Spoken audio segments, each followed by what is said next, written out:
easy now. Papa got this, make it hit like come down. Oh, you make my high come down. Always tripping when you come around. Never have to cut you off like right now. You see, I don't want to drive me. You can say that for your mama. Maybe you should smoke some. Me try the marijuana. I was loving you good. The vibe was straight. So you a couple of things and they feelings change. I treated you right. Everything was a gift from a time to your bag and the color on your lip. Welcome to the Seahawks Man to Man podcast, powered by Blue Wire Pods. Shout out to the new company. My name is Michael Sean Dugar. You guys can follow me on whatever that app is that Elon Musk runs these days. You guys know my @ name on there, at Mike Dugar, MikeDugar. Thank you for all the love and support on there. Shout out to everyone who has subscribed to our YouTube channel. Seahawks Man to Man is the name of the channel. That's Seahawks Man to Man, the number 2 man. That is, we appreciate all the love and support on there, whether you watch or listen. If you are listening now on another platform, go over on YouTube, just hit the subscribe button and come right back. Even for someone who just listens to the audio version, we appreciate all those subscribers. Thank you so much. Chris, go ahead and talk to him. What is going on, everybody? We want to thank you for all the love and support throughout the season, and now we are in the off-season mode, so we appreciate you guys staying tapped in with us. We appreciate all the love and support. You can follow me on Twitter at CKIDD206, and that's CKid206. As Chris alluded to, we are back, so to speak. I've been on paternity leave for the last month or so, and I'll take another chunk of paternity leave after the draft, so expect kind of another little lull in podcast there, but we'll get to that later. For now, I'm coming to you from the scouting combine in Indianapolis. By the time you're hearing this, John Schneider probably will have spoken at the combine, or he will be very close to speaking, depending on when you tap in. But before we get to that, you guys had so many questions from the offseason. So much has happened since we last recorded, which was when Mike Macdonald was hired. Mike Macdonald has spoken since then. He's hired a staff since then. They've done some contract stuff since then. The new salary cap has come out. Some players have already hit free agency because they've been released by other teams since then. None from the Seahawks, but just around the league. So a lot to get to.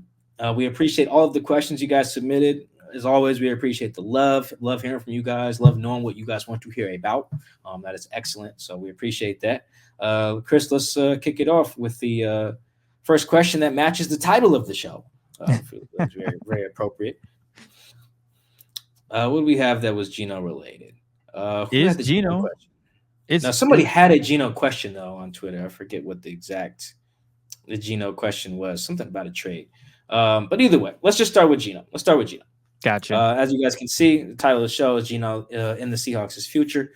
He's the main guy that you guys want to know about. They just restructured his contract. That makes him a little trickier to trade.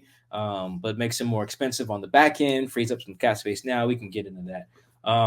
But first, I want you guys to hear this clip. You got this ready, Chris? Already.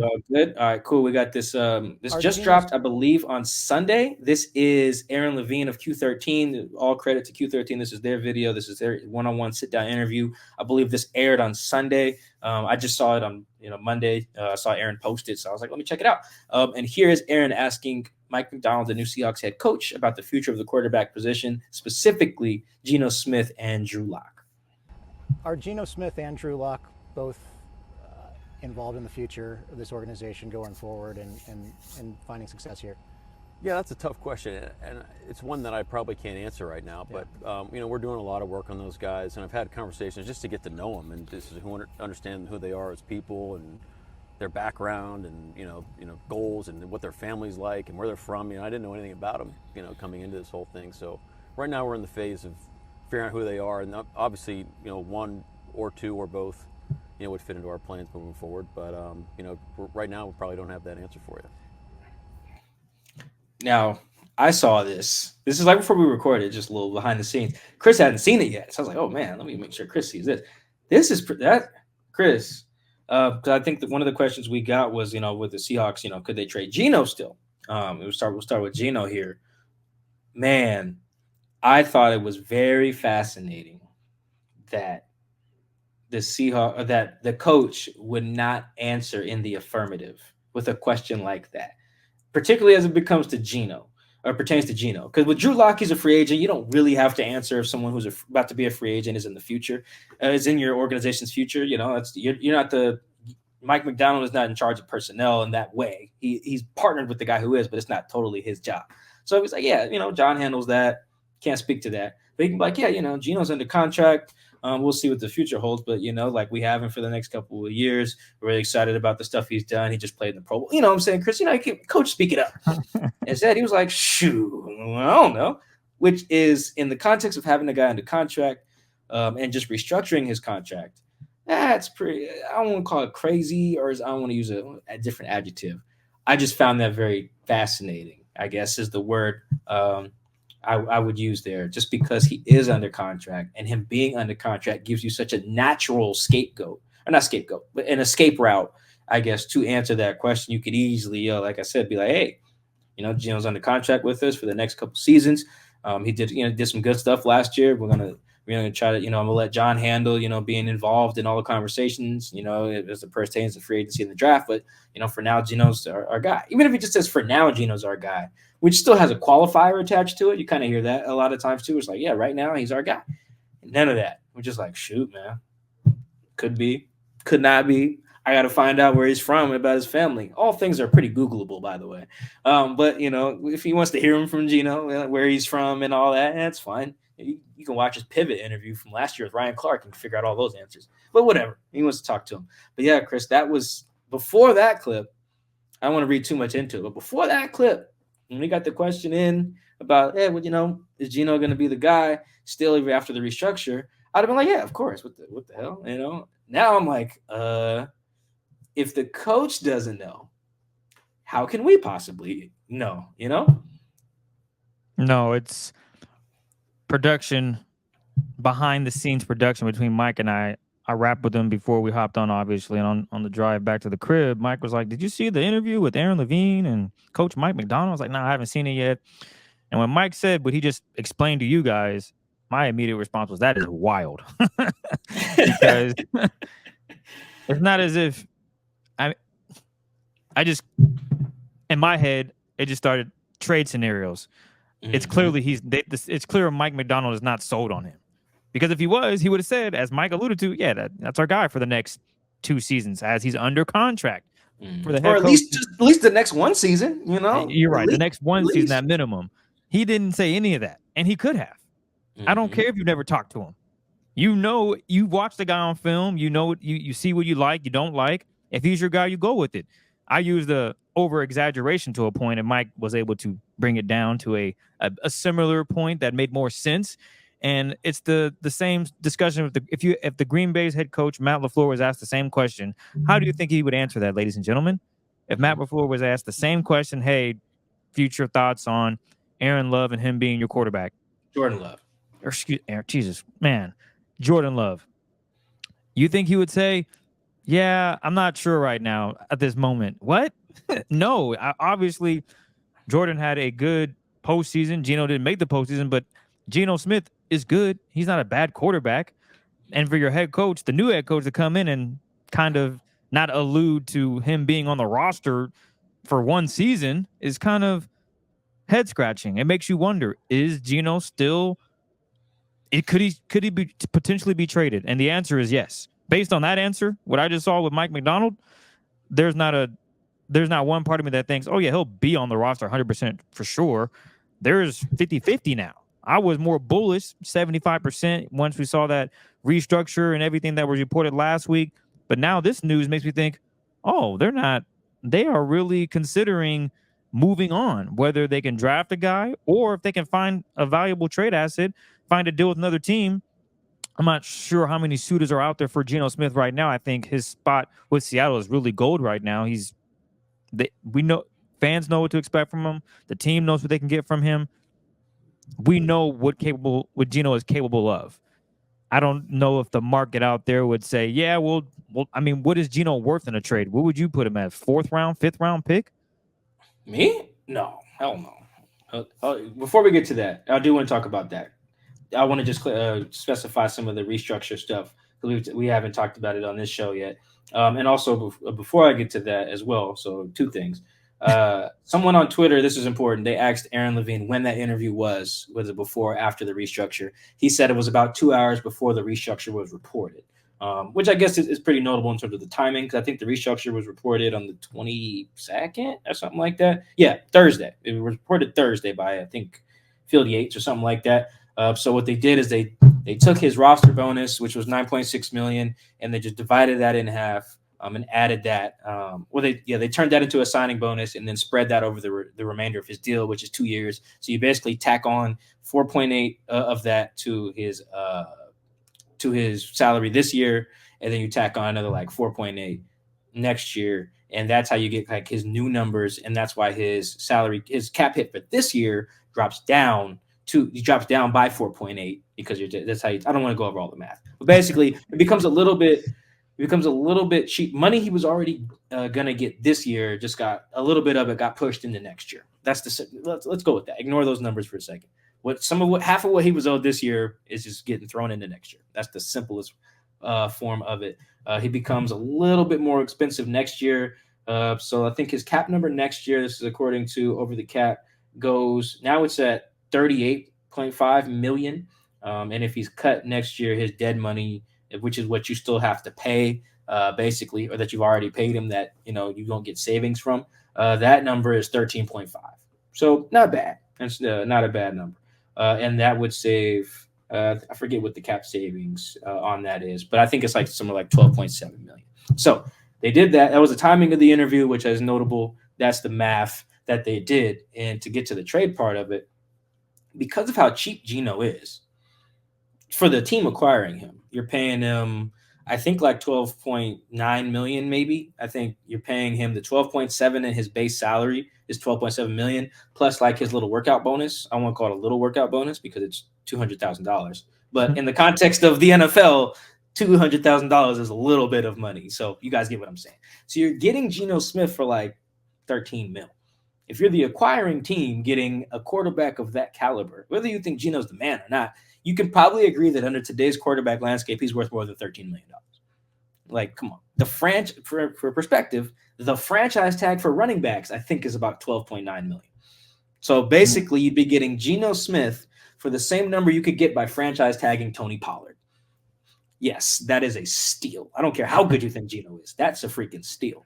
Like, just from the math part. Because of that cheapness, or the frugality associated with such a move by the acquiring team, I think Geno's worth a couple first-round picks for that reason, or a 1 and a 2, depending on where the 1 is. Because I think I don't have the draft order in front of me. Let's see who would maybe do that. Draft order 2024. I'm gonna pull this up in real time. So, like, if there's not a lot of teams that need quarterbacks, but let's say the Bucks. They want him. They think Geno's way better than Baker Mayfield, right? They're going to give it up. They have pick like 25 or 26 or something like that.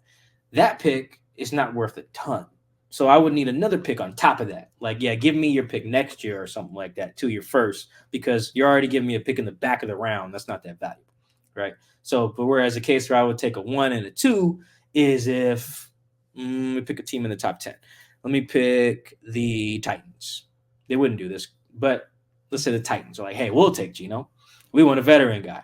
Well, they're giving you pick 6 or pick 7. That's worth a lot more than pick 20, whatever the hell you're getting from the Bucks. So in that scenario, yeah, you give me pick 6, and then you give me like whatever the Titans have in the second round.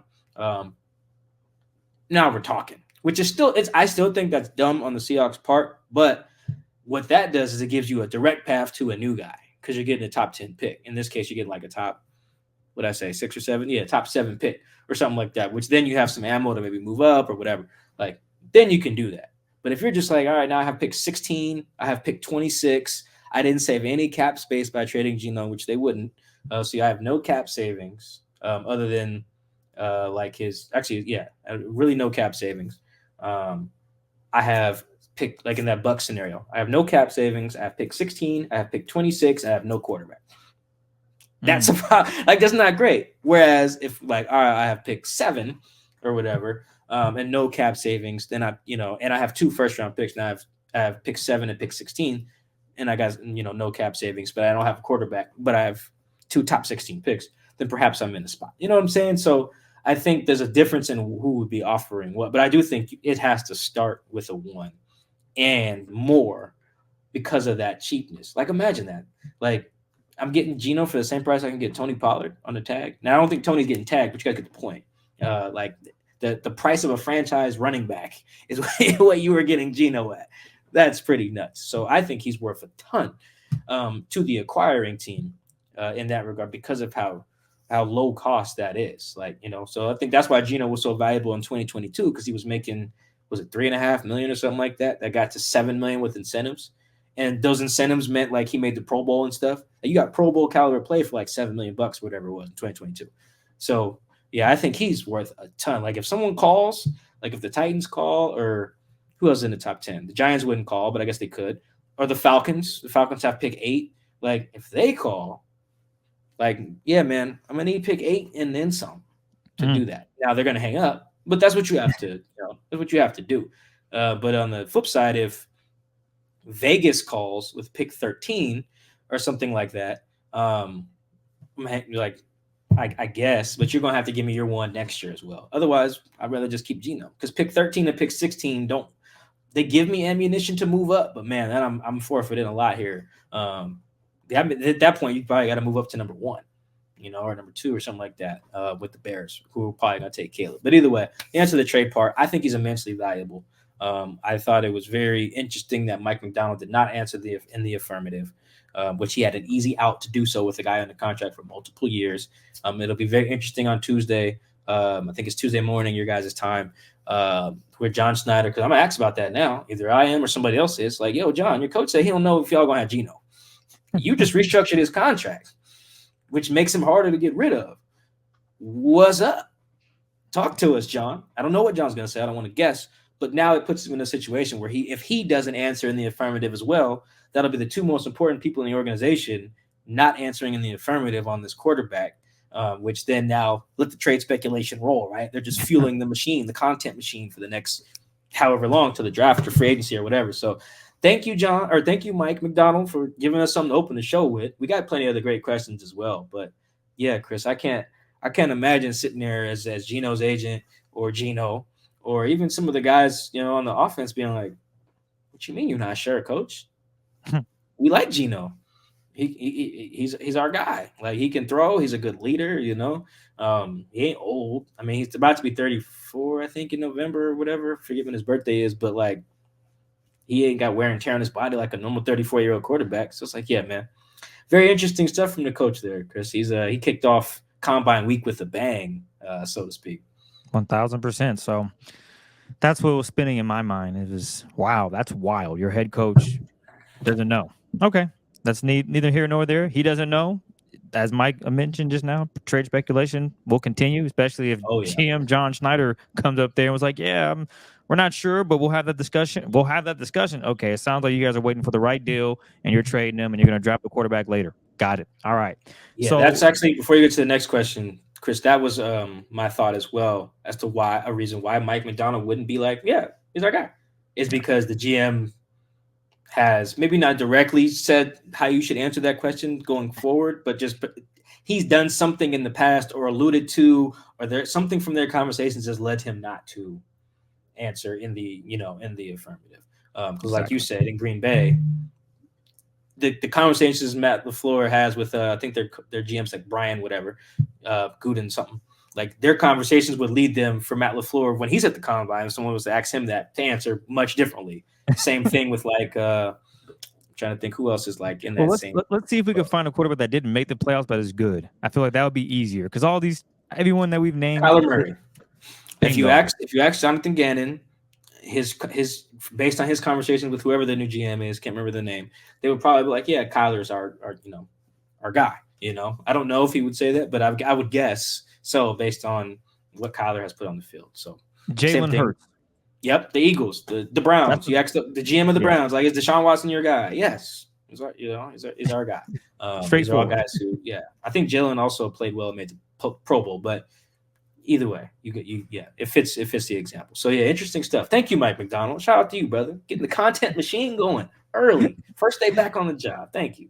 I was able to pull up. Now we're getting into Twitter questions. I was able to pull up who that question was from. It was from Adrian Sacco, and he basically simply asked if the Seahawks were to trade Geno, what could they expect to receive back in terms of compensation? Mike went over that. He said, "Hey, we're gonna do a first round pick, second round pick. Like, what's going on? Have conversations, and then which teams would make the most sense as trade partners." Do you have any? You didn't really touch on it, but who would make sense in this scenario if the Seahawks were to say, "Let's trade him"? Yeah, so makes sense. I don't think there's any team that makes sense for both parties, like the Seahawks and the acquiring team. Now, I do think there are teams that make sense for like if they want him, like if Tampa Bay was like, we think Geno's better. I don't think they would do that, but that makes that at least is not nonsensical, I guess. The Steelers are the obvious one, but it's like they're a team that makes sense for the Steelers, but they don't make sense. Like, why would the Seahawks give up Geno for pick 20?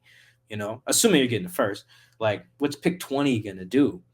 You're not in a position to go get a guy. You already got pick 16. If you were going to, you know what I'm saying? Like, obviously you could move up with the extra ammo, but I don't think like pick 20 and pick 16. I'd much rather, like, if you're going to make the trade, you do it with a team, like I said, in the top 10, preferably in the top 5. Like you send Geno to New England or something like that. Or again, the Titans, the Falcons, like a team like that, but those don't make sense for those teams because they are picking in the top 10. So if they do want to move up, they can just do it, you know, with their own draft capital. You don't really need to go grab Geno. So I don't really think there's a natural trade partner. John's probably in Indianapolis right now at a steakhouse in the back room trying to figure that out right now with somebody. That would be my guess, but I don't really see anybody that makes sense on both parties. I would say the same thing with the Raiders. I don't know if I mentioned them, but yeah, Raiders and Vikings, same thing. You're offering me pick 11 or pick 13 or whatever. It's like, maybe, but like, I'd rather I need a top 10, top 6, top 7, top 5, so I can actually have a more natural path to getting a new guy, you know. So I don't think picking the teens of the 20s makes sense for the Seahawks in that regard. We got one from Phil Birnbaum, and it's straight to it. Lockett, is he going to restructure, or will the Seahawks offer restructure? Could he get traded, or the Seahawks just going to be like, we're going to have to cut ties with you? What do you think there? Yeah, Lockett is an interesting one in terms of like salary cap space. Let's see. Tyler will be 32, I believe, in September. His cap hit is $26.9 million right now. It's about 10.8% of the cap. Actually, I think that's a smaller number of the cap now because the cap got announced, which was really interesting. I don't know how much our fans care about the economics of everything, but the cap got announced at a much higher number than it was projected to be. I think it was like if you read over the cap during the offseason before like the last couple of days, they were projecting it to be like 242 million or something like that. Now it's like 255, which that 13 mil is a big jump. Like that's a pretty big jump. So the Seahawks, for example, I think Tyler's deal now takes up 10.3%, which is a little bit smaller number. And if they were to just cut him before June 1st, he'd be 7.1 million in savings, not a ton. If they designated him a post June 1 release, which they could cut him now and then just designate him that they're going to cut him in June 1 and then spread the money out. Again, we're getting into the economics of it. But the point of saying that is you could save $17 million if you were to designate Tyler that. I think what is more likely is you go to Tyler and you throw an extra year on his deal or something like that. Maybe you throw one extra real deal year on it, like 2026, and then you add a 2027 void year. You take some of his money, turn that into I think his base salary. Yeah, it looks like 15.3 million. You take that, turn that into a signing bonus. You do some contract mumbo jumbo that you can do, spread that out over some void years. Bring his number down quite a bit because it sucks because they restructured Tyler last offseason, which that's why his number looks so bloated now. Like they did the same thing they just did with Geno this year. They took some money that he was owed, gave it to him, but then like spread out the impact of it over the remaining years of the deal.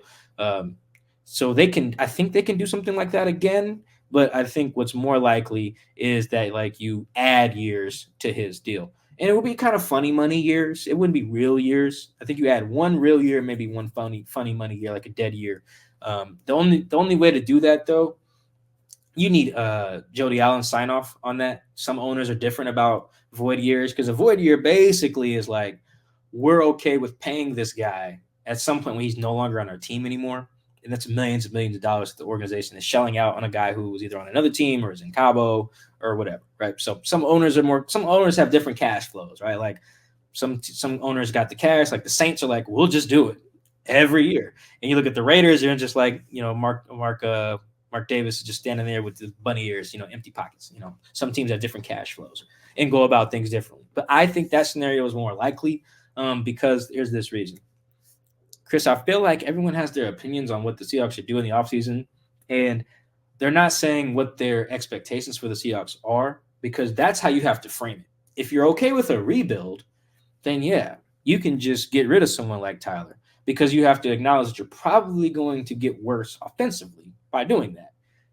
You're going to gain some resources, but the resources are not going to be immediately fruitful. Like I think not the Dolphins. Who was that got rid of somebody and got just as good? Oh, it was the Vikings. They traded Stephon Diggs. They just happened to draft Justin Jefferson, who is arguably better. That is rare. Usually when you get rid of the offensive weapon, you get worse. But you get worse in the short term to get better in the long term with assets and flexibility financially. If you're the Seahawks and you're thinking that way, sure, you can get rid of Tyler, you can get rid of Will Dissly, you can get rid of Brian Monet, you get rid of Jamal Adams, Quandre, all these expensive veterans. You can kind of tear the thing down to the studs, and so to speak. But if you're like, we want to win a championship in 2024, then you go to Tyler Lockett and you say, hey, would you like an extension to lower your cap hit? It's going to have some funny money years, but you're going to get some cash up front. Tyler's going to say yes because he understands business. And as soon as you say cash up front, Tyler and his agent, forget his agent's name, I think it's Brian. Tyler and Brian are going to take it. I think his guy might be named Andrew. Doesn't matter. Brian, Andrew, whoever the hell. Me and Chris could be his agents. As soon as you say cash up front, the answer is yes. We're going to take it. I think that is more likely because based on what I'm hearing from John, what I hear from Mike Macdonald, an overall kind of tone of the organization in general, is that the goal is to win this year. Win right as soon as possible. And you need Tyler to do that. Maybe I won't say that. I don't say you need Tyler to do it, but Tyler makes it he makes it more likely than if you get rid of him. So, and I think we can all agree on that, economics aside. So yeah, I think it's more likely that you go to Tyler for an extension because if you want to win, having Tyler is more helpful than whatever resource. You get long-term benefit of getting rid of Tyler, but that doesn't help you if you have short-term goals.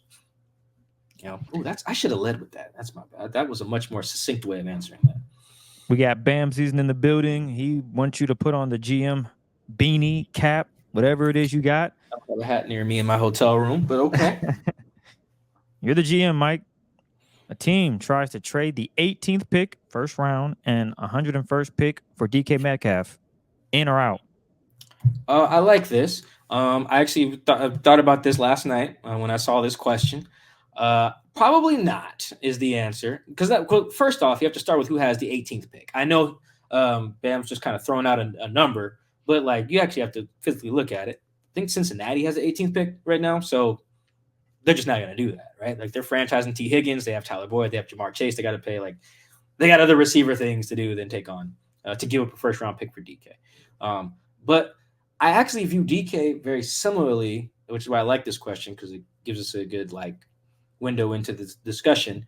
I don't think you should trade DK at all. Chris, we've talked about this on the show. DK is a wide receiver one in a way that is not just about his talent. It's like how he manipulates a defense.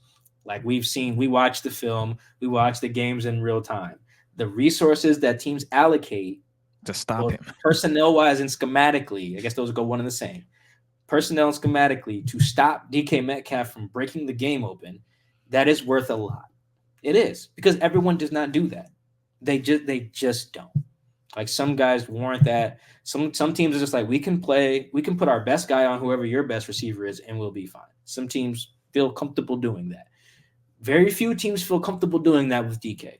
What teams usually do is they take their best player and they say, go ahead and start pressing the hell out of him up front because you have safety help on the back end, not just go guard the guy. Like even the Broncos like gave Patrick Surtain some help, although they did some one-on-one stuff with the Falcons with AJ Terrell. Even when the Rams had Ramsey following DK, they still were playing a lot of quarters and cover 6, two high shells to make sure DK didn't blow by guys, because he would blow by Jalen Ramsey because he's faster than him, right? So that you can't quantify that. Even if you think that JSN and Tyler combo and maybe another rookie receiver, even more Bobo is better bang for your buck. You can't. None of those guys have that impact on a defense. They just don't. So for me, Chris, are you still on that side? You haven't changed on that opinion, have you, since you've gone on dad leave? Man. If someone wants to give me DK, it's got to be top 5. That's where I'm starting. If it's not a top 5 pick, I'm not doing it. Yeah, and even then, if it, like, to your point, what team is it? There's there's a lot of. It's got to be top 5. If I see a top 5 pick, maybe we have a discussion. But to your point, DK is a game changer. When he's doing his thing, he's one of the best. Unfortunately, he hasn't been consistent on doing this thing, whether it be just the offense, maybe having a rough day, only getting 1 target. But when everything's flowing perfectly, DK is really, really talented, and I don't want to trade that for anything other than a top 5 pick. So yeah, I'm on the same page. Thank you. You know what it reminds me of? It reminds me of that scene in Family Guy. I forget what. It's that mystery box episode. Have you seen that, where the dude's trying to sell? I don't. He's trying to get Peter to. Lois wants to buy something more practical. I forget what it is, and everyone listening now is probably mad at me. They're probably yelling at their phone or whatever, be like, "Mike, it's this." Anyway, the gist of it is that Peter is he's getting offered like a mystery box, or like I think it's a boat. I think like you can either get a boat, you get this mystery box, and then like Peter says something to the effect of, he's like, "Lois, yeah, a boat's a boat, but the mystery box, it could be anything. It could even be a boat," And I bring that up, and it's like, yeah, you trade DK. It's like, well, your goal would be to get a guy who's better, as good as DK, And again, the Vikings pulled that off. They did. They got rid of Stephon Diggs and immediately got a guy who was just as good as Stephon Diggs. That is nuts. That is not normal. Most teams did not do that. Go look at the Titans after AJ Brown. Go look at the who else traded the first round? I can't think of somebody off the top of my head now, but we've seen this, right? Even the I guess the Ravens kind of did it when they got rid of Hollywood. But you guys get the gist. You don't usually just trade the guy. Even go look at the Chiefs, right? And go look at the Packers. There we go. There's some other examples. They got rid of Devontae Adams and Tyreek Hill and didn't just find guys who were better. Their offenses are okay, but they're not, better, right? So I'm with Chris on this. I think you got to get – the only person I'm trading DK to is what, Chris, the Chargers maybe? Yeah, out of the division. Chargers. Yeah, because the Cardinals got the 4th pick, but I'm not trading them to Arizona. No, absolutely not. So you can torch me with DK twice a year, I'm good. Dog, DK would put up generational numbers against the Seahawks twice a year if they traded him to the Cardinals. Kyler Murray and him would be doing front flips in the end zone.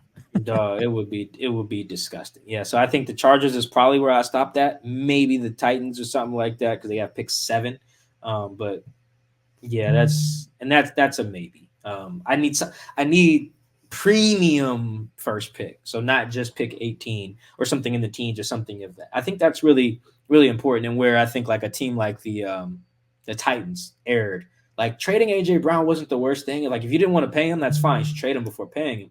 But they got pick 23, I think, or something like that they used on the kid from Arkansas who isn't good. So like that is where they messed up. They needed to get a higher pick and have a better chance at a replacement. So thank you for the question. I think it's an interesting one, but for reasons we outlined, I wouldn't trade DK. We have at C_teacher. What should the Seahawks do with their first 3 draft picks? That's a good question. So what are their first 3? They're all in the first 3 rounds? So you got number 16, then you got 78, that's 3rd round, and then another one, 3rd round, 81. So you got 16, 78, and 81.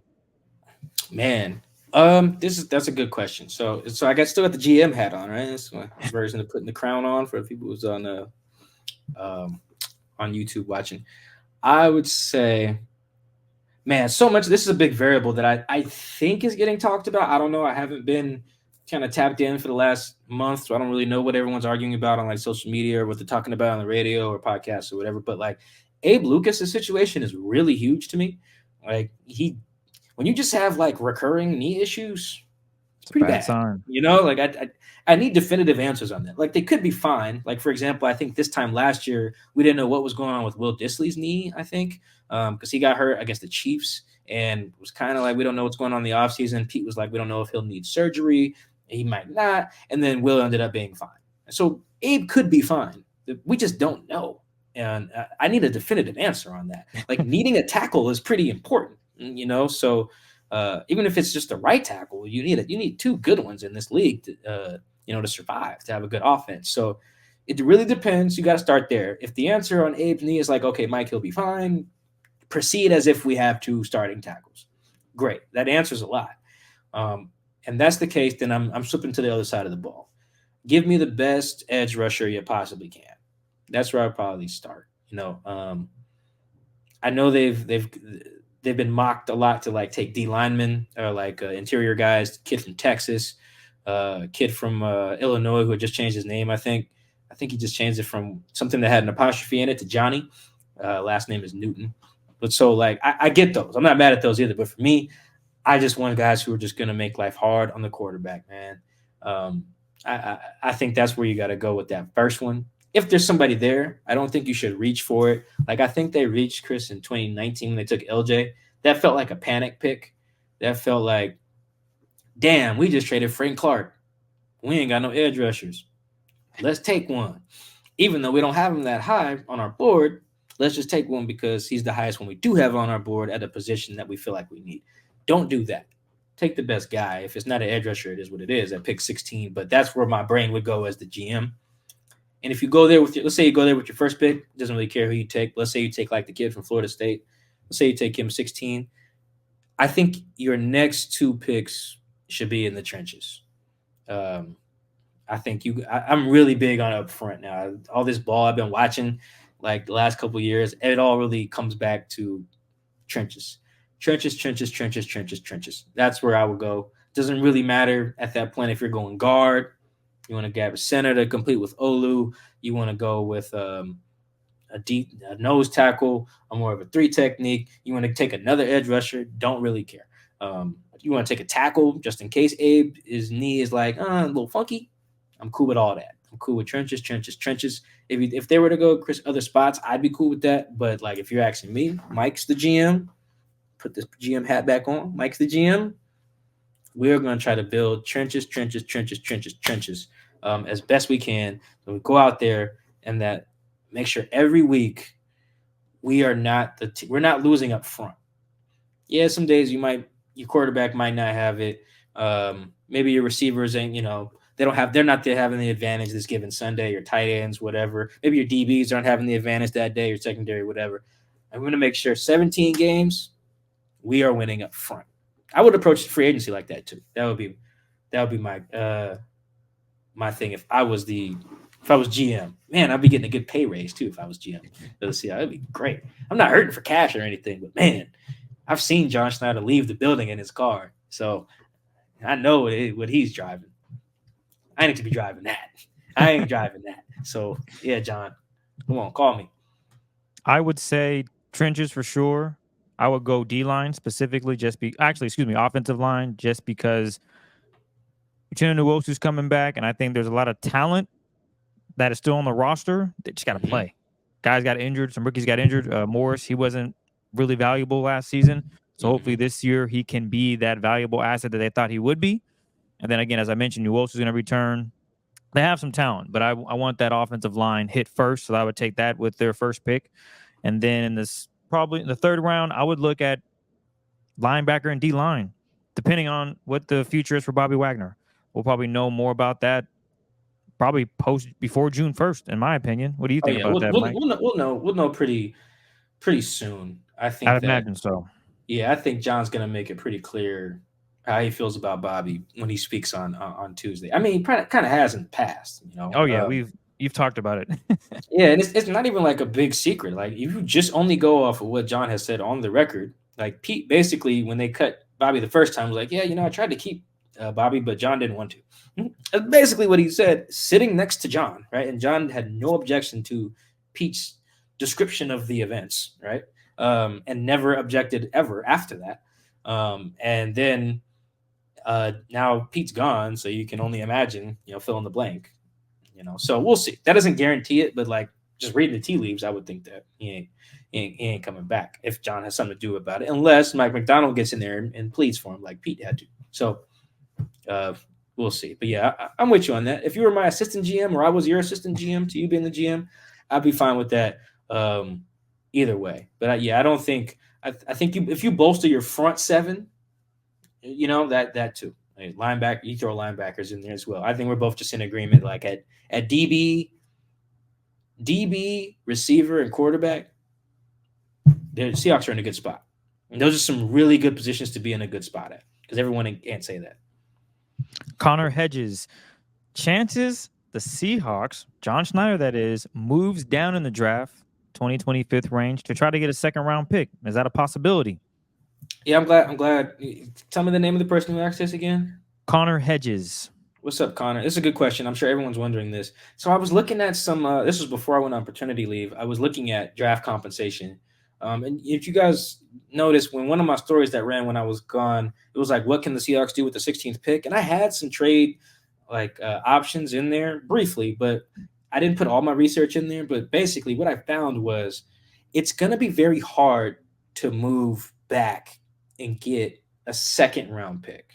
What seems more likely, based on just like how trades have looked in the past, even if you move back, say, for instance, in 2021, I think the pick that the Jets got for Jamal Adams, they went from, I think, like 16 to 23. They traded back with the Vikings, I want to say. Or no, they traded up, I think. I think the Vikings are who traded back. Either way, a team went from 16 to 23.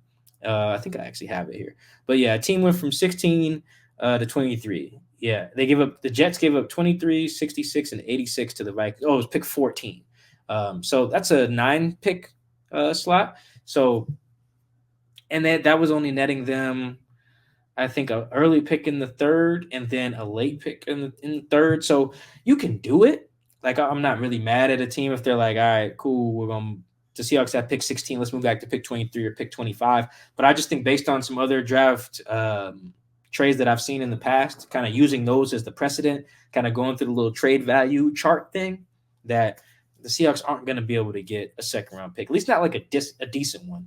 Maybe you get pick 64, maybe. And who has that? The Chiefs should have that, right? Since they won the Super Bowl. I don't know if they've made any trades or anything, but let's just assume the Chiefs have pick 64, and maybe they'll give you that or something like that. But otherwise, I'm not really seeing much precedent for where the Seahawks are, unless the Seahawks themselves move all the way back from 16 into the second round, or just move way back. Like, I don't think you're just moving into that range that Connor mentioned, 2025. I think you're talking about moving from 16 to like 30, which you can do.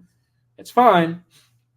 I think the Lions, before taking Jameson Williams, I think they made a trade with the Vikings. That trade was a little funky, but I think the Vikings moved all the way from the second round to pick, or the Lions moved all the way from the second round, I want to say, to take Jameson in the first. I have to look up that trade while Chris reads the next question. But anyway, short version, I think a trade back scenario just nets you more capital in the third, which I guess you can then use to move up into the second. But I don't think you're going to go from 16 and netting a second round pick unless you move way back in the first round. BG 206 BG, who do you expect to be released for cap savings versus who would you release, extend, restructure if you're the GM again? All right, I'm GM today. Yeah, nice. I like that. Oh, anyway, so I would say that Brian Monet is probably gone for math purposes. I forget what they save. Let me look this up. I know I wrote that down somewhere. They save $5.9 million if you release Brian Monet. That's probably happening. I don't know what they'll do with Will Dissly, but that $7 million save seems attractive in that regard. Jamal, I could probably see them parting with as a June 1 designation, saves you $16.5 million. So I I just saved you. What's that? I'm not. Look at me, Chris, trying to do math on the show. That's probably around $30 million. It just saved with three guys right there. And you would probably have to use some of that savings to retain maybe Colby or Noah, which I think is fine. I don't know where you fall on that, but I think I think any one of Colby, Will, or Noah, if you just make them tight end one, that's cool. I don't really care who it is. They're all about the same level of talent to me. They're different talents, but the same level to me. So I think that if you do that, you'll be fine there. You already got defensive linemen to mitigate the loss of Brian Monet, particularly with, like you said, Mike Morris is coming back. They drafted Cam Young. In that scenario, you would almost have to re-sign Leonard Williams, which I think you should do anyway. So those would probably be the candidates. I see a lot of the little bit I've seen on social media since I've been back. Chris, I don't know. Did I miss something? It seemed like a full fan-based heel turn on Quandre. It's like, yeah, they just think he's too expensive, and a lot of fans would rather just draft a free safety and go from there and hope for the best. And then, you've expressed this quite a bit, and I'm with you. It's hard to really find a talented young safety. They don't just grow on trees. Particularly that middle third safety guy, deep safety guy. And not to mention, the Seahawks have been this cover 3 scheme. Hey, just don't get beat deep. Don't give up anything at the top. You're the last guy. Quandre is excellent at that. There's a reason why you don't see a lot of teams having deep shots. He picks it off, or it's just not there. Obviously, the run game was atrocious, and there's a lot of ugly film of Quandre missing tackles, but it's not just Quandre. He's the last defense. Sure, he should have made a play. He missed it. There's also a lot of great plays. I think his great plays outweigh his bad plays. But then you throw in the age. You throw in how much money he's making.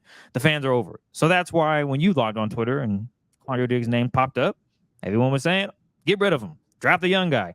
And when you do that, that goes back to your earlier point, Mike, about, well, what is this team trying to do? Well, in all intents and purposes, from what we've heard from Mike Macdonald, they want to win now. Hey, guys, releasing Quandre does not put the Seahawks in win now mode. Just throwing it out there. Yeah. If you're trying to rebuild, thank you for bringing that back. Yeah. If you're trying to rebuild, sure. Give it everybody over 30, just get rid of them. I'm serious. Like that's fine. If that's your team's way of kicking it, that's how you guys are going to get down. That's not bad, I guess. You're shedding contracts. That's whatever. But if you're trying to win, yeah, man, I just really don't see it. The thing he does is pretty valuable. Just like Tyler too. Tyler moves the sticks and generates explosive plays. He scores touchdowns. Those are explosive. those are valuable things. Quandre prevents touchdowns. He defends a deep third, middle of the field, and that's just a hard skill. Like you guys watch college football, you see all these big plays. Do you know why you don't see all that? With the Seahawks, like the biggest plays they give up are usually like pass interference penalties in the passing game, which those aren't Quandre, and their run plays, which sometimes they are him, but sometimes they're not. But either way, like you said, the good plays far outweigh the bad, and he has a very hard skill set to replace.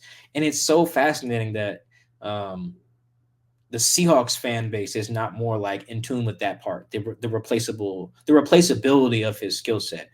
This is a team that watched Earl Thomas play a very, very, very special brand of deep third safety. And then they saw immediately after they saw what it looked like when Earl wasn't on the field, whether Earl broke his leg or Earl was holding out. No, he broke his leg twice. So Earl broke his leg twice. You saw that, and you've seen that over multiple seasons before they got Quandre, what it looked like, what a defense without Earl looks like. It's not good. It was bad to the point where they had to go make a trade. And they really haven't had to watch a ton of the Seahawks football without Quandre, but the grass is not greener, guys. I'm telling you, it's hard to find that skill set, that deep third skill set. And not to say, Chris, they might be listening to us like, well, Mike, what if they don't play any single high like that? You're always going to have that type of stuff in your scheme. You're always going to have times where you load the box or whatever. Even if you're in too high, one of your safeties rotates down or whatever. Just like having a guy with like deep middle field ball skills, that matters quite a bit. And it's the Seahawks have zero track record being able to draft that since Earl.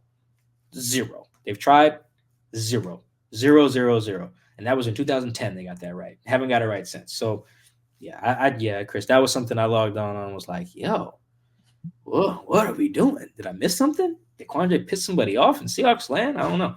So strange. Fadi Dimian, he drops through. Do you think Jamal Adams would be open to a contract restructure where he takes less money? That's an interesting one. I probably would guess that you don't restructure. And you could rip up his contract because that's really what you would be doing. You'd be ripping. You'd be like, remember they cut Carlos Dunlap basically and tried to do that. I That think they was so did. weird. I think they cut Carlos and then re-signed him at a cheaper market rate. I think they were trying to do that with Jaron Reed when he left the first time, and that just kind of went awry.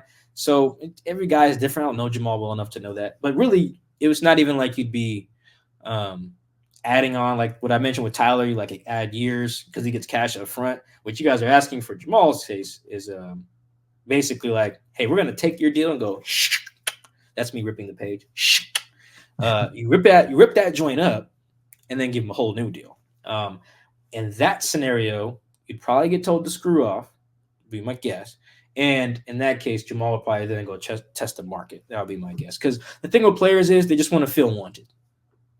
That's really what they, whether you guys dislike Jamal or whatever, that's a pretty common theme about just pretty much all players. They all say that.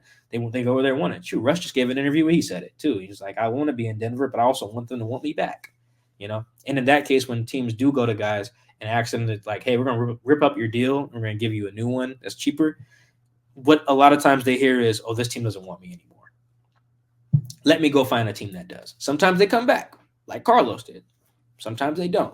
I think the Seahawks did that one time when the guy didn't come back too. So it just depends. I don't see that happening. I think if you're just going to part, they would just be parting, not at a discount. So I think it's something they maybe would broach, but I would imagine that going poorly if they tried to do that. Zach Nixon drops through. Jeremy Chin, is he a solid replacement for Jamal Adams, who's young and could be plugged in like Kyle Hamilton? Yeah, I think Jamal is the Kyle Hamilton. Like that is the guy. Everything that you see Kyle doing, Jamal No more Spoon? Yeah, they both are. It's why they both played nickel. True. Some nickels can also play on the outside, and some nickels can also play safety. Like Quandre kind of transitioned from there, and you see that in a few different types of schemes. So yeah, it just kind of depends. But yes, Spoon can do all that stuff. Jamal can do all that stuff. You just got to stay healthy and do it. Like Jamal's been all pro and Pro Bowl for a reason, right? It's not just like voters are dumb. So it's not just like teams. It's not like the entire league was just fooled. It's like, oh man, Jamal had us all. He had us hoodwinked. We've been had. No, he didn't. He good player. But I get it, price tag and everything. I understand that. But no, I don't think. And I like Jeremy Chin. But the reason I say no on this, and put my GM hat on again. I think if you get rid of Jamal, you're doing so because you want to spend less on safeties, right? Like, so I don't think you go out and then spend on another safety. You would get rid of Jamal if you're the organization because you want to be more cost effective at that position. And so, like, you have Quandre's salary, you have Julian Love's salary, you have Jarek Reed, who could eventually come back. He'll be later in the year, but he's a young guy you've invested in. You still have Kobe Bryant sitting there, You have, and maybe you take another guy like in the draft that you can develop, third, fourth round or something. So then you have like two expensive veterans, a couple guys you've already invested in Jarek and Kobe, and then you have another young dude. Like that will be the impetus for making that move to me, not to just go buy another version of Jamal for lower cost. I don't think you do that. I think you would get rid of him to invest in the guys, to develop the guys you have, and then just go all in on the Julian Love and Quandre pairing. Which if you want to do that, that's fine. But I don't think you do that and be like, all right, who can we find that's kind of like Jamal, but like not as expensive? It's like, well, I don't think you should look at it that way. I think if you just want to cut your salary at resource allocation at the safety spot, cool. I'm cool with that. Don't do that and then just like, all right, let's pay for someone else. No. You're good. You got Julian Love, you got Quandre, develop Kobe and Jarek, and then maybe another guy in the draft. Doing that is fine, but I don't think you should do that and then like, all right, let's see what Jeremy Chin costs. That seems just like silly to me. If that's the case, just keep Jamal.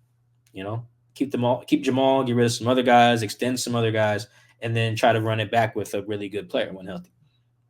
Chris Leeper, he wants to know if the Seahawks take a quarterback in the draft, who would you want them to take? And then is there a chance, would it be third round or later?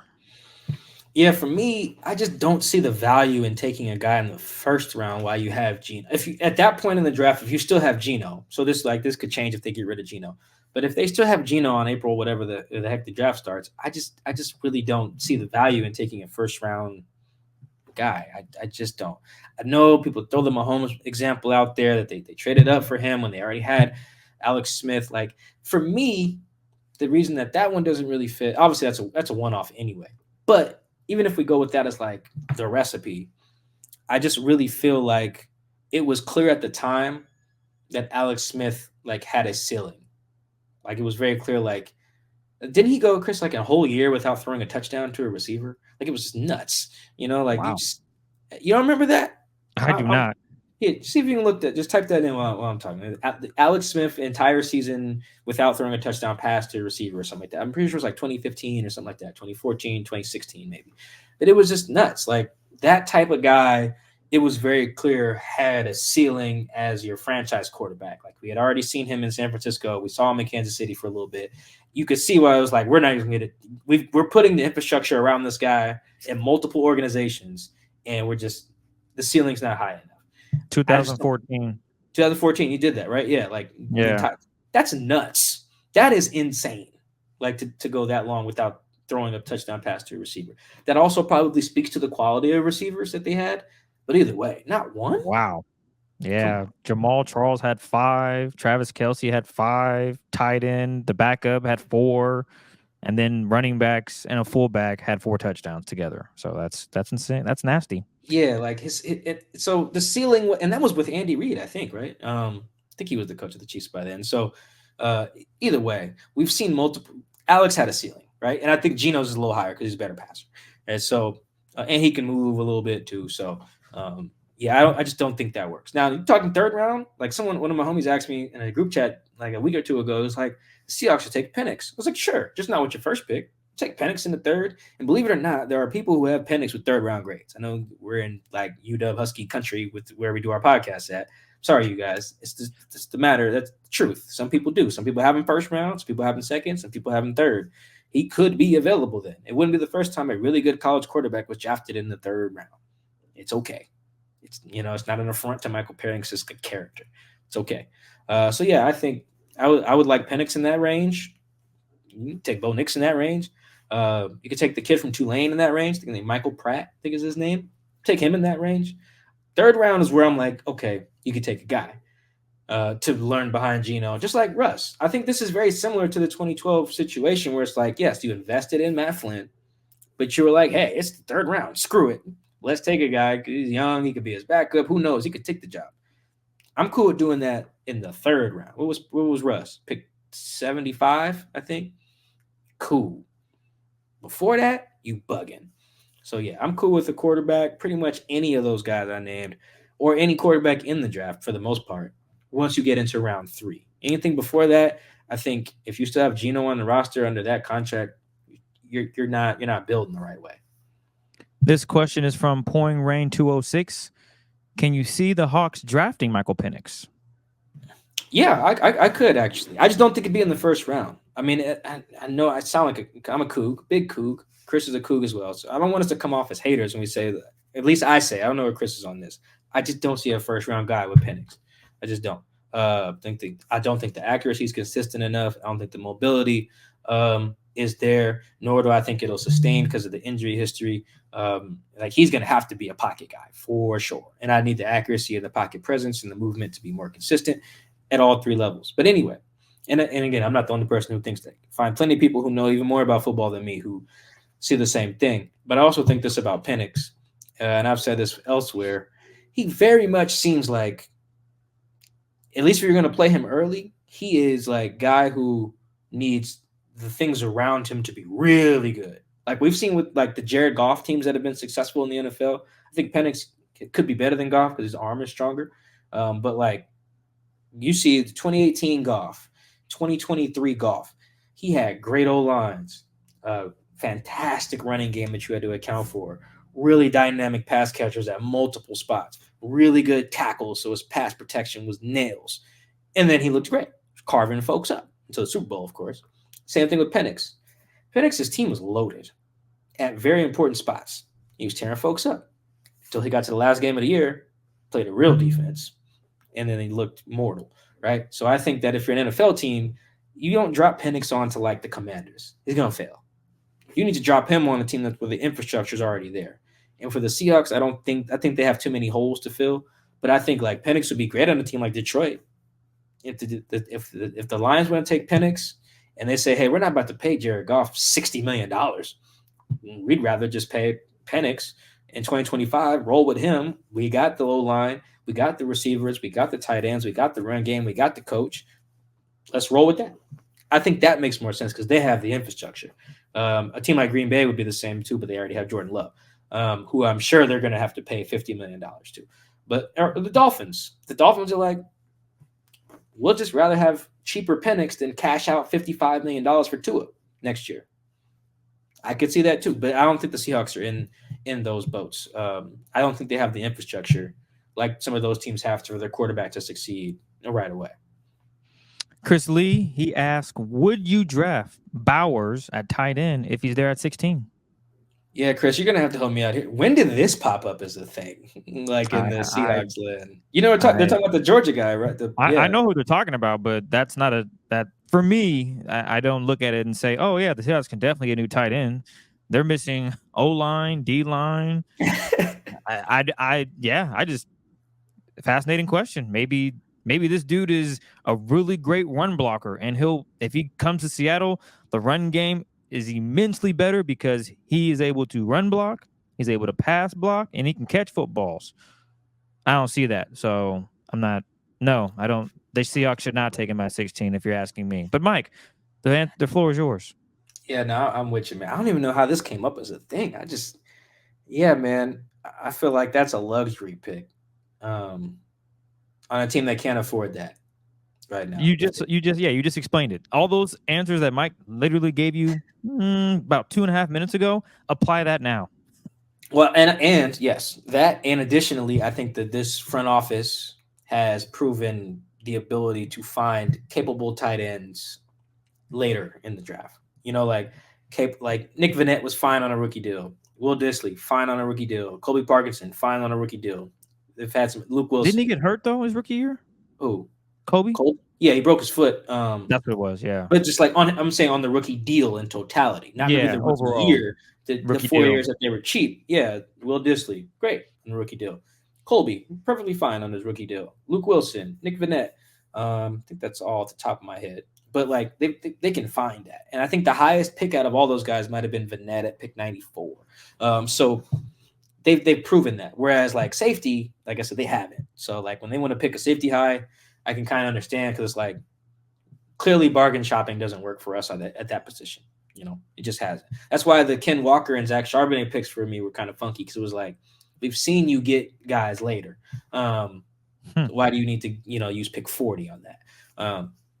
But it's whatever. We're not here to discuss running backs per se. But yeah, I just feel like even the best tight end in the league, I feel like it's hard to justify with pick 16 unless he's about to be the focal point of your passing attack.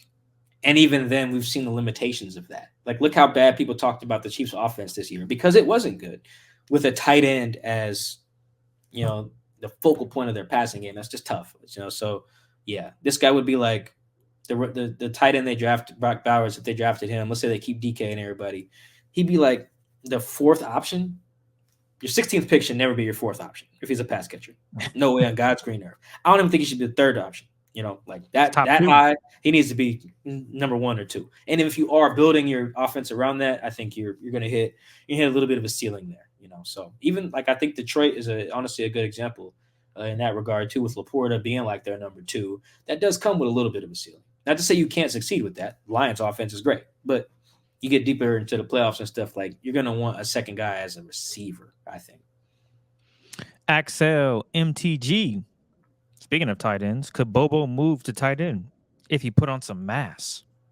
Yeah, I don't know what Bobo weighs right now. I guess I could check the Seahawks site. But It's funny. I saw before I watched Bobo's film, when I was like looking at the undrafted guys they signed, and I saw how slow Bobo ran.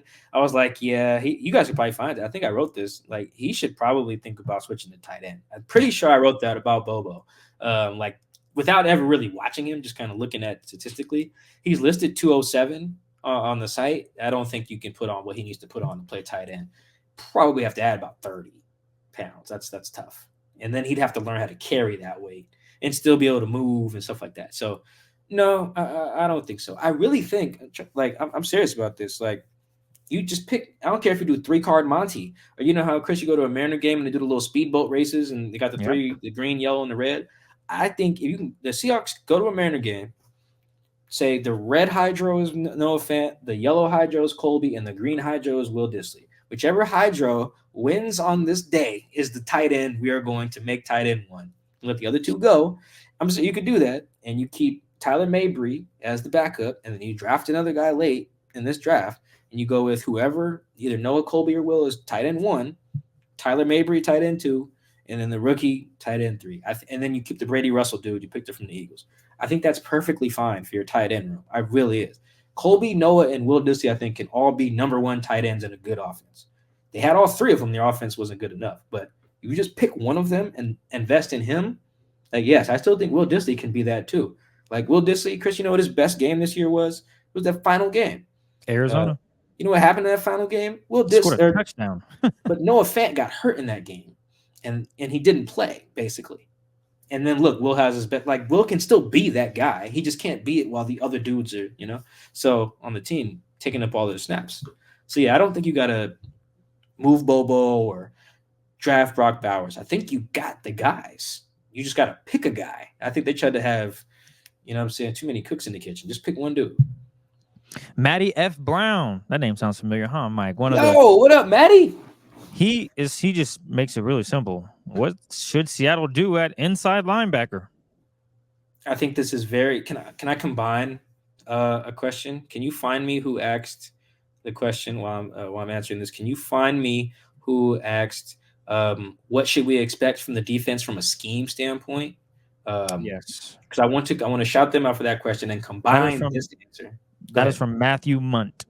Okay, so we got 2 Matthews or 2 Matts in the answer. Got Matty and Matt. Cool, it's perfect. So to address the Matties in this question and address the Matts, I think what you do at inside linebacker dictates what you will see from the scheme standpoint, because one of the reasons I think you could be so dynamic in Baltimore the way Mike Macdonald was because Patrick Queen and Roquan were so interchangeable, so athletic, and so versatile.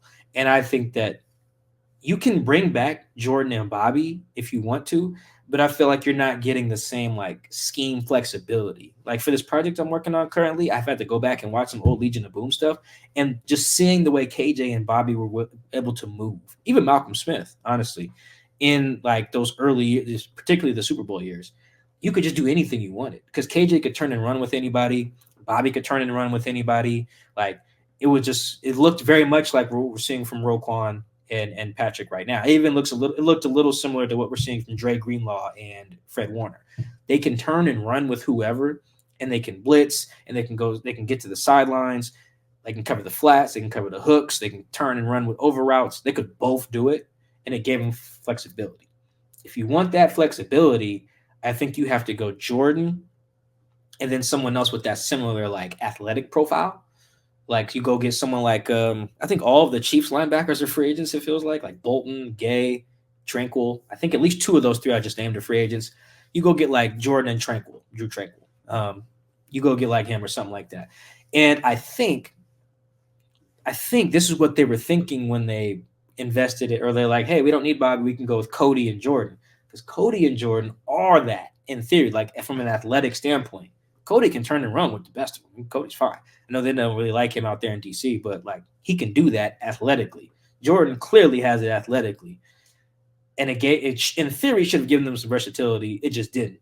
But I think if you do that, if you want that versatility scheme wise to be able to just like mug the gaps and not be able to tell who's coming and drop stuff out and drop this guy here and have this guy be the hook on this play and like just mess with people, offensively. Like if you want to have that flexibility, I think you have to keep Jordan. Like Jordan should be a priority no matter what. But you keep Jordan, and then I think you find someone who profiles similarly athletically. Like I think you go find that. Hurts my heart to say that. But if you want to run Bobby back too, that's fine.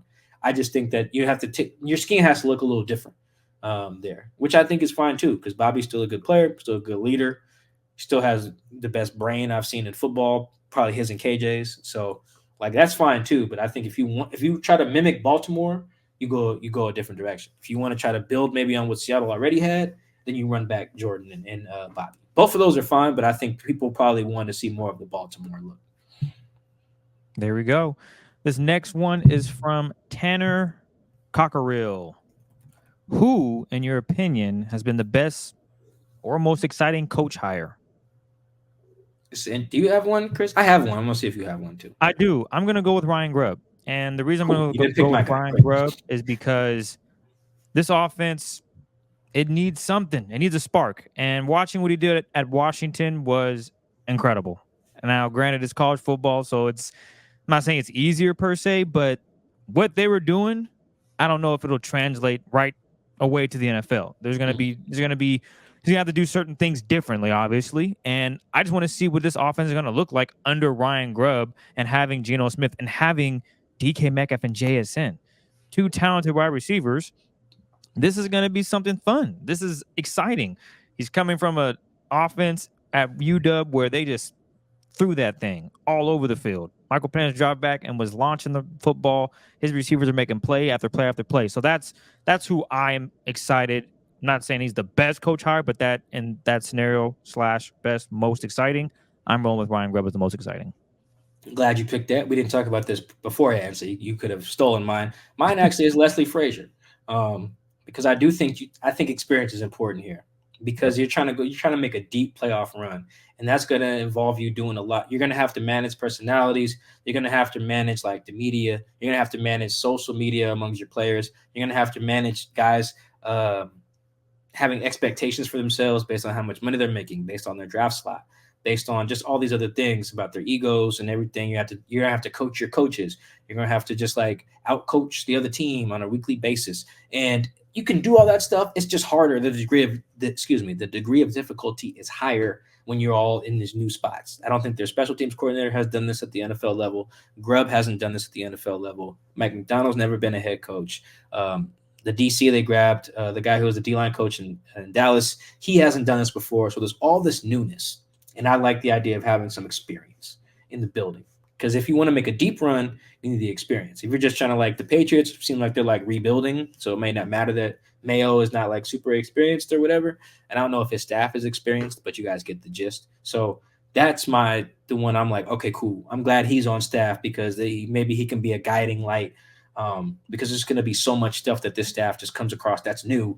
And maybe Leslie can be like, oh yeah, he can draw on something to help them out and give them some advice as they try to navigate all these things that are going to come up that are just unexpected when you're first time in that position that you're in as an NFL coach. This one is from @P_Joel. Are you excited or concerned about the quote unquote youth movement the Seahawks have going on this coaching staff? Yeah, great segue into that. Yeah, I am. Because also for this project I've been working on, I'll tell you guys more about it later, but I've gone back and, like, again, I'm revisiting the old days, and I'm just seeing I'm seeing how important the staff was. Pete hired a really all-star staff of dudes. That is as much part of the success as anything. It wasn't just Pete and his culture and John and the Legion of Boom and the players. It was a Kippy Brown. It was a Chris Richard. It was a Ken Norton. It was a Dan Quinn. Like, they had these guys, even Bev. You know, they had Tater early on working with the quarterback. So all of these guys were so important.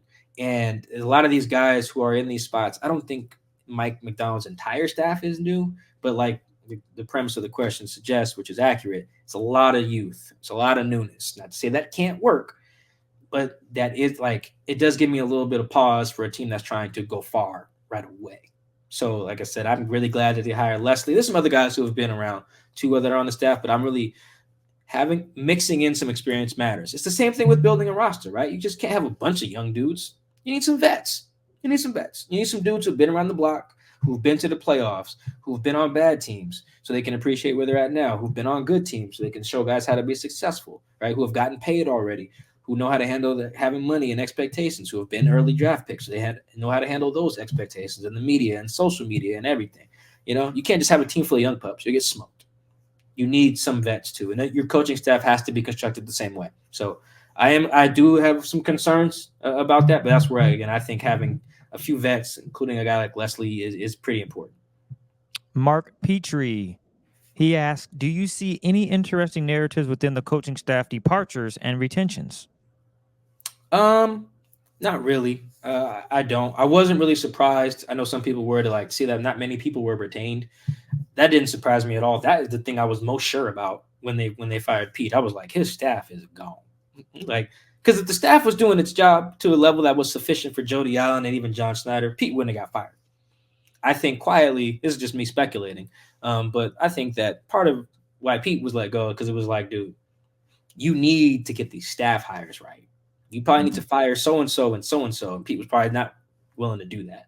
He's a little cat. So I think that's just a guess. I don't really know that. No one told me that. So that would be my speculation. So I was not surprised that all these guys were gone.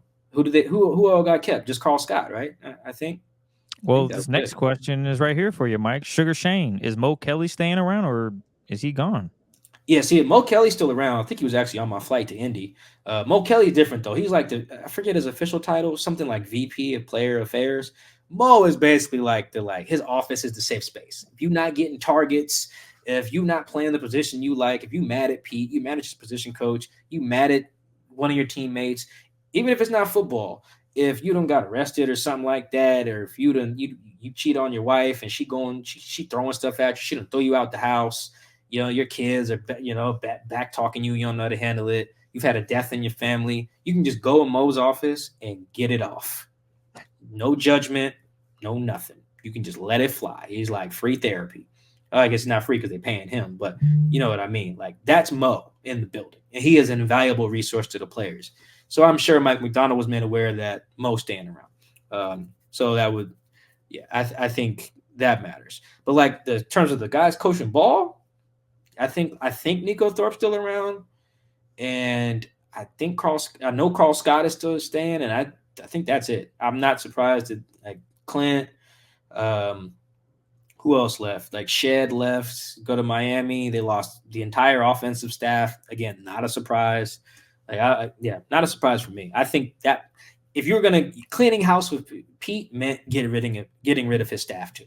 That for me, those were one and the same. So I'm not surprised that a lot of those guys didn't stick around. KC Masterman, excuse me. Any word on what Pete Carroll is up to these days? And has it hit you guys yet that Belichick, Carroll, and Saban won't be coaching football this season? So far, it appears. I don't, Casey. I don't know what Pete's doing. I'm hoping to talk to him for a story, I think next month. But yeah, I think that is kind of interesting. I'm not surprised that Saban, Belichick, Pete, or even Vrabel are out of the game, because I do think that you're getting all these new people who are owning teams. Not all these, but there's fewer and fewer, it feels like, families that are still owning these teams who bought them a long time ago and passed them on to their kids who are running them. You know what I'm saying? You're getting new people with who are already rich coming in and buying these teams. So you get newness there. And then so you're getting these new GMs, you're getting these new coaches who everybody just wants new. They want their thing. They want to recreate their thing. And when you bring in a Pete or a Belichick, one, they probably feel like you have to give them the keys to the organization because that's what they're accustomed to, which is fine, But if you're Atlanta, you're we'll just hire Raheem Morris and keep our GM. We don't want to make Belichick the GM here too. Same thing if you're the Chargers. Just we don't want to give Bill the keys to the organization. You know what I'm saying? He's a good coach, but same thing with Pete. It's team's not going to hire Pete and give him the keys all over again, right? So I think that's part of it. But the other part is teams just want their newness. They want their guy. I mean, look how John Snyder looks sitting next to Mike Macdonald, dog. Did you watch his press conference, Chris? He looked like he was in love. Well, he loved that man. He's look at this. It's look at a shiny new toy. He was super giddy about having that because it's yeah, this is my thing. When I flew up here in 2010, I had a notes about I was going to hire a guy. Then they told me I already had a guy. So I had to throw them notes away. Now I got my notes. I got my guy. You know what I'm saying? And everybody wants to feel that. It seems across the league. There are some retread hires, but for the most part, we are seeing regimes want to feel like they're getting a new guy. So it is a little funky to not see Belichick, Saban, or like even Pete Carroll coaching this year. But overall, when you look at the landscape of college football and the pros, like I can see how teams came to those conclusions. At Rock Paper Cloud, he drops in and asks any ideas on how this reorganization of this team is affecting player morale. Yeah, I haven't got a feel for that. I'm glad we kept the question in here though, because that is a good one.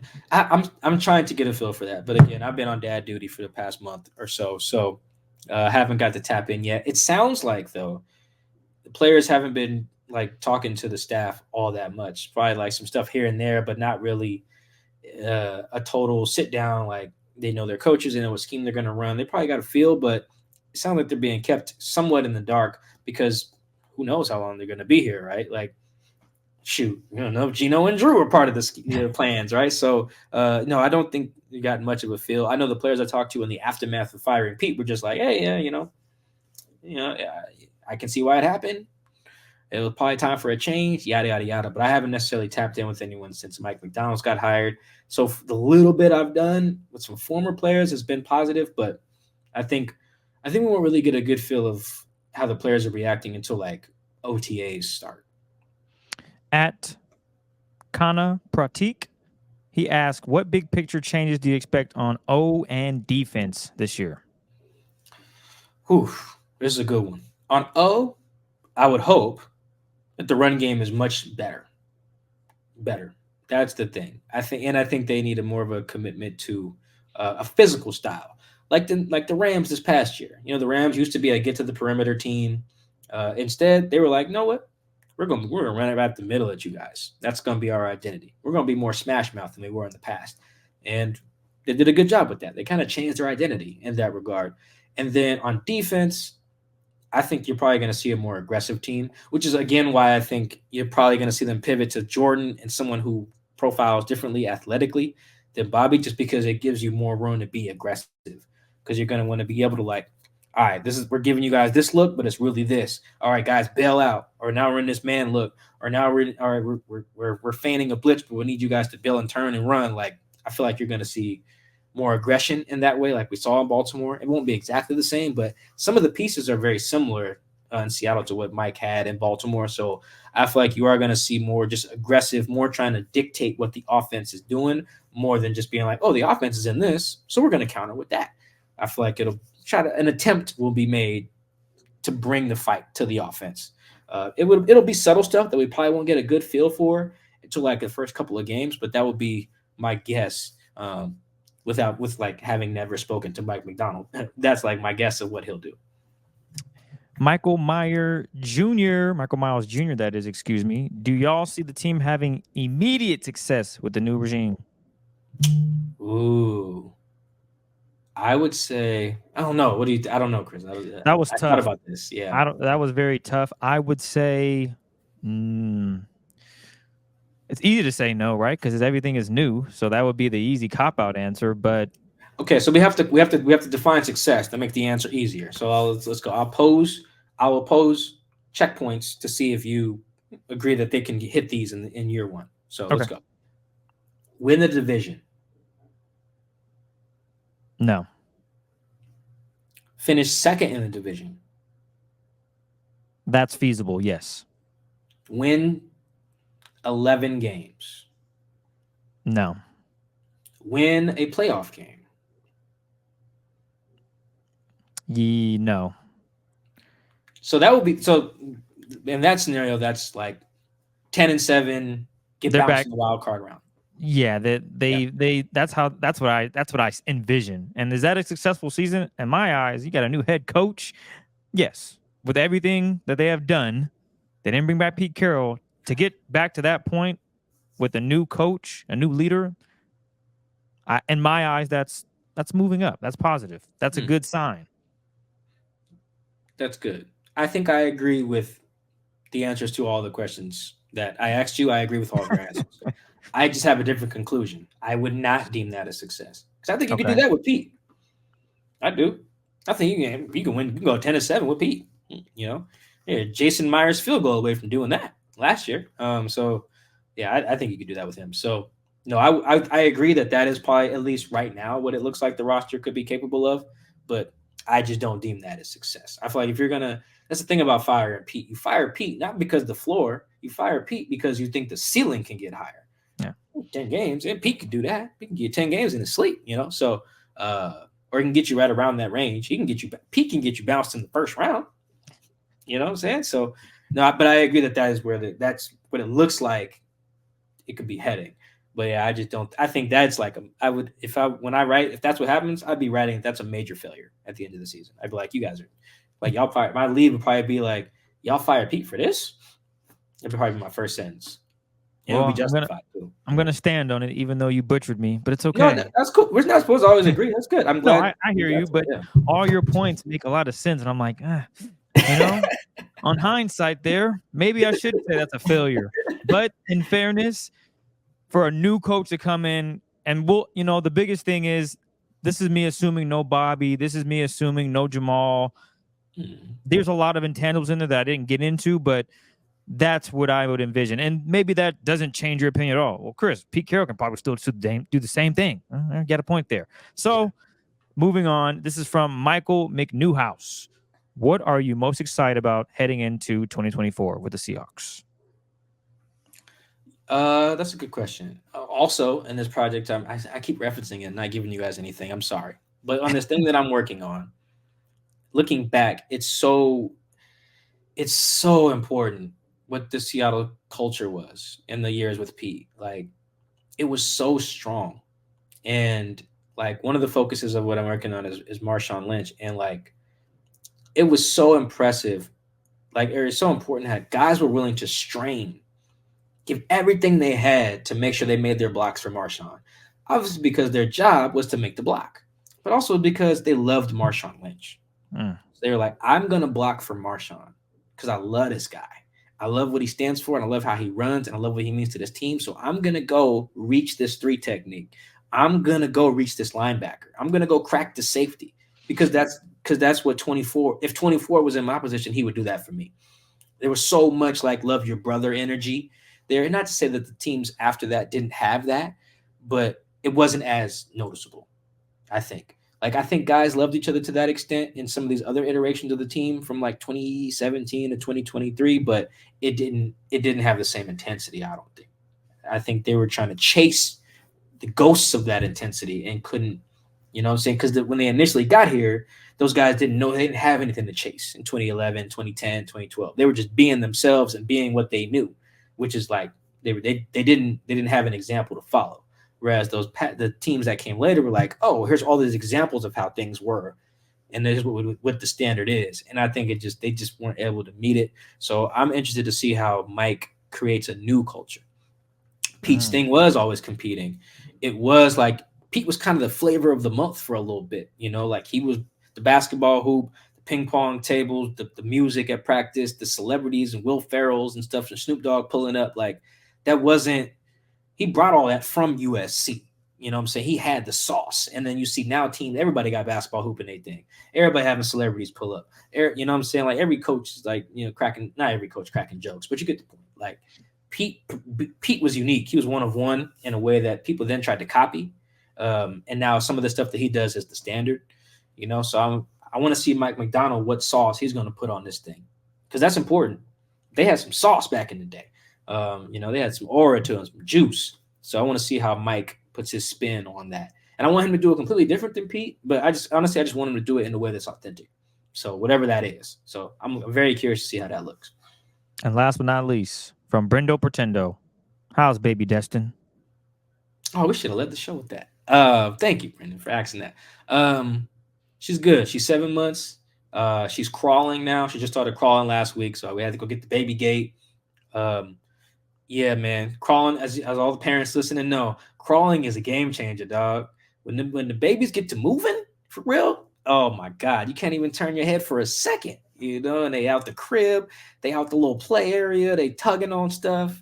So yeah, that's rough, but it's a beautiful thing, man. The crawling, she's like she's like babbling, not fully talking yet, but like, babbling, blah, blah, blah, saying weird stuff like that. You know how babies are. But she's healthy, growing. So I'm glad we got a question about that. She's doing good. I'm doing good. I'm getting sleep. Mom is not. It's a typical baby stuff. But yeah, crawling is the game changer now. So if one day we're recording and my computer just shuts off, it's probably because Destin crawled under my desk and pulled my laptop unplugged or something like that. So I'm gonna blame it on the baby in advance. But yes, thank you for asking. She is doing good. Well, there you have it, ladies and gentlemen. It's been another episode of Seahawks Man to Man. We want to thank you guys out there, Twitter, YouTube, all the social media, all the love and support, the following. We appreciate it. And we're looking forward to continuing doing the show. So anything else you'd like to add, Mike, before we get out of here? Thank you for the love and support. Back from leave. We're going to get right to it. Back on for the next few months. Free agency, combine, draft. Let's do it, people. Hit that subscribe button. And thank you for the love, and we'll catch you next time.